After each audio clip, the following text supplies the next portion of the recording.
Parul university के placements का कोई रिप्लेसमेंट नहीं, इसलिए टॉप कंपनीज की फर्स्ट चॉइस। आप तो समझ ही गए होंगे। Join Parul university, Vadodara, Gujarat. एक बच्चा कमाए वाला से कुछ तो बड़ा ही से हाय अल्लाह के कर खुदाया। जिसकी जान थी वो चली गई तो क्या फिर है। कमाने वाला यही था। यही था। शादी हुई थी। अच्छा। इसका एक बच्चा था वो भी मर गया। जम्मू कश्मीर के पहलगाम में आतंकियों ने अपनी नापाक साजिश से मौत का जो तांडव मचाया, उसने हर किसी को सन्न कर दिया। इस मौत के तांडव में नई नई जानकारी निकलकर सामने आ रही है।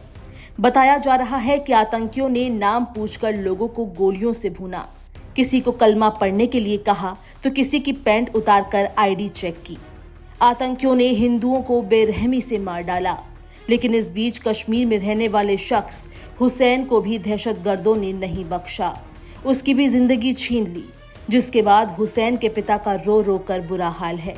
तो आतंकियों ने हुसैन को क्यों मारा, इस बारे में बताएंगे। लेकिन इस हमले के बाद पीएम मोदी तगड़े गुस्से में हैं और वो सऊदी का दौरा बीच में ही छोड़कर भारत वापस लौट आए हैं। बताया जा रहा है कि पीएम मोदी जब भारत आ रहे थे तो उन्होंने पाकिस्तान के एयरबेस का इस्तेमाल नहीं किया, जबकि इससे पहले जब वो सऊदी गए थे तो पाकिस्तान के रास्ते का ही इस्तेमाल कर गए थे। अब इस बात से अंदाजा लगाया जा सकता है कि पीएम मोदी आतंकियों की नापाक हरकत से किस कदर गुस्से में हैं। उन्होंने पाक से किनारा कर आतंकवाद के खिलाफ सख्त संदेश देने की कोशिश की है। इतना ही नहीं, वो कई बार अंतर्राष्ट्रीय मंचों से भी पाकिस्तान को कड़ी चेतावनी दे चुके हैं। लेकिन अब बात करते हैं हुसैन के बारे में। आतंकी जब घाटी में अपनी नापाक हरकतों को अंजाम दे रहे थे तब उनके निशाने पर पर्यटक थे, लेकिन उन्होंने पहलगाम के रहने वाले सैयद हुसैन शाह को भी मार डाला। जब आतंकियों ने सैलानियों से धर्म पूछकर उनका कत्ल शुरू किया तो सैयद हुसैन शाह सहन नहीं कर पाए। सैयद हुसैन ने आतंकियों को रोका और उसने उनकी राइफल छीनने की कोशिश करी। इस क्रम में आतंकी की राइफल से निकली गोलियां उसके शरीर को भेद गई और वो जमीन पर जख्मी होकर गिर पड़ा।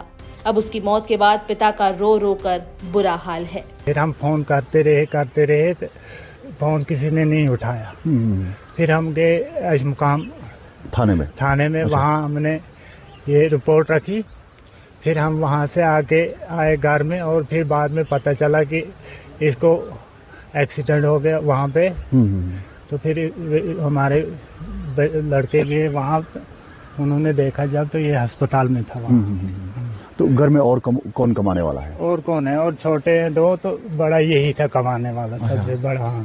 ये घोड़ा चलाता था वहाँ पे? घोड़े चलाता था। जम्मू कश्मीर के लोग इस गठिया गनौनी साजिश का हम कंडम करते हैं और मजम्मत करते हैं कि जो ये वाक़ा हमारे मेहमानों के साथ हिंदुस्तान से आए हुए उन नौजवानों के साथ जो ये वाक़ा हुआ, उस खास करके हमारे इस रिश्ते में एक शरीफ नफ्स ये बच्चा जो घोड़े का काम करता था, जो इसको मार दिया गया, हम इसकी मजम्मत करते हैं और पूरे हिंदुस्तान के इस दुख में हम बराबर शरीक हैं।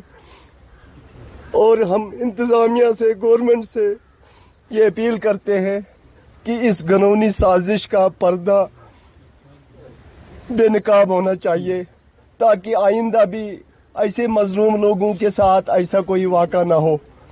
क्योंकि ये हमारी कश्मीरियत पर, हमारे इलाके पर, इस पहलगाम के साथ मुंह पर ये एक वो दब्बा है, दाग लग गया, जो ये दाग मिटाना बहुत हमारे लिए मुश्किल है। बाल की तरफ से था, इसको ये हादसा हो गया।